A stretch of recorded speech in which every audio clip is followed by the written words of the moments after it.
अस्सलाम वालेकुम स्टूडेंट, ये आपका समर पैक है उर्दू का जमात दोम का, जो कि अलाइड स्कूल फैज़ कैंपस की तरफ से आपको दिया गया है। उम्मीद करती हूँ आप सब खैरियत से होंगे। इसको शुरू करते हैं। इसमें पहले सफ़े पे लिखा हुआ है कि जो आपने अपने दरसी किताब है उसमें से एक पैराग्राफ की पढ़ाई रोज़ाना करनी है। बच्चों की कहानियों की किताबें और रसाले पढ़िए। रोज़ाना खुश ख़ती कीजिए, दुरुस्त तलफ़ुज़ के साथ उर्दू बोलिए और बातचीत में नरमी का अंदाज़ अख्तियार कीजिए। आजकल चूँकि आप घर पे हैं, लिहाजा अपनी मदर को और बहन भाइयों के साथ बहुत अच्छे तरीके से पेश आएँ। अच्छा जी, यहाँ पे हम अब आपको बताते हैं कि जो पहला जो सवाल दिया गया है, इसमें आपने पहले तारीख़ लिखनी है यहाँ पे। उसके बाद सवाल ये लिखा हुआ है कि पालतू और जंगली जानवरों को पहचानिए और इनके नीचे दिए गए खानों में नाम जो हैं वो अलग अलग लिखिए, जो कि अगले सफ़े पे मौजूद हैं। इन जानवरों में से किसी एक जानवर के बारे में पैराग्राफ लिखिए, जो कि हम आपको बताएंगे कैसे लिखना है। इन जानवरों के आपके नाम ऑलरेडी आपको पता हैं, लेकिन मैं फिर भी यहाँ पे नाम लिख दिए हैं और आप इनको पढ़ भी सकते हैं कि ये लोमड़ी है, बकरी, गाय, घोड़ा, शेर, ज़ीब्रा, मुर्गी, बिल्ली, ज़राफ़ा, हाथी। ठीक है, और इनको आपने अगले सफ़े पे यहाँ पे पालतू जानवर जो कि हम घर में रख सकते हैं, इनमें से वो उनके नाम यहाँ पे लिख दीजिए। और जंगली जानवर जो कि जंगलों में रहते हैं और जो ख़तरनाक होते हैं इंसानों के लिए, उनके सब के नाम यहाँ पे लिख दीजिए। अभी मैंने यहाँ पे ज़राफ़ा को सिलेक्ट किया है इसके ऊपर मज़मून लिखने के लिए, जो मैंने पैराग्राफ लिखा है, तो वो मैं आपको पढ़ के दिखा देती हूँ। आप इसके अलावा कोई जानवर अगर लिखना के बारे में लिखना चाहते हैं तो आप उसके बारे में लिख सकते हैं। जो भी मालूमात आपको पता है, या अपने किसी आप अपनी मदर से या फादर के साथ मिलके उस पैराग्राफ को लिख सकते हैं। ज़राफ़ा का शुमार बुलंद तरीन जानवरों में होता है। इसकी ऊंचाई 19 फीट तक हो सकती है। इसकी गर्दन बहुत लंबी होती है। ये सब सरसब्ज़ पत्ते खाता है। इसके जिस्म पर खूबसूरत धब्बे होते हैं। ये हो गया आपका पहला सवाल। अब हम आते हैं अगले सवाल की तरफ, जो कि अस्सलाम वालेकुम student, this is Urdu question number 2, class 2, summer pack, allied school Faiz campus. सबसे पहले अगेन आप तारीख़ लिखिए सबसे ऊपर। इसमें आपको 4 मौसमों के बारे में जुमले लिखने हैं, जो कि मैंने यहाँ पे तहरीर भी कर दी है आपके लिए।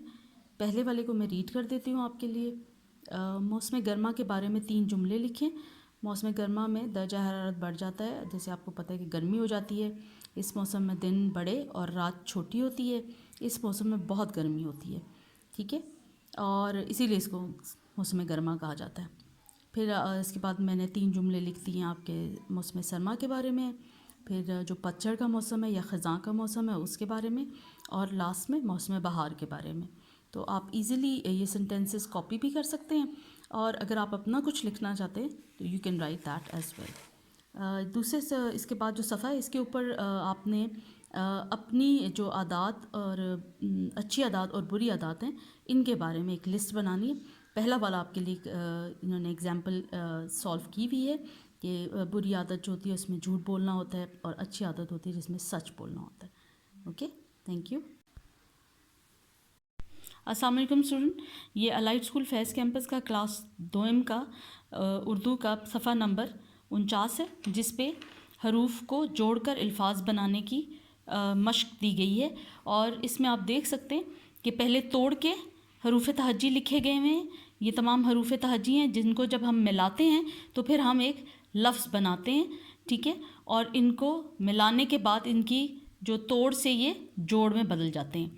लिहाजा पहला लफ्ज़ जो है वो खिलौना है, फिर ध्यान है, फिर खेलते हैं।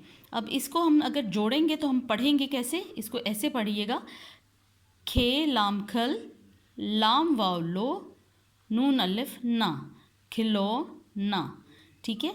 और इसी तरह ये तमाम जो हरूफ तहज्जी हैं इनको तोड़ के यहाँ पे लिखा गया और यहाँ पे जोड़ कर। अगले सफ़े पे आ जाते हैं। यहाँ पे जोड़ पहले लिखे हुए हैं, इनको आपने तोड़ के लिखना है यहाँ पे।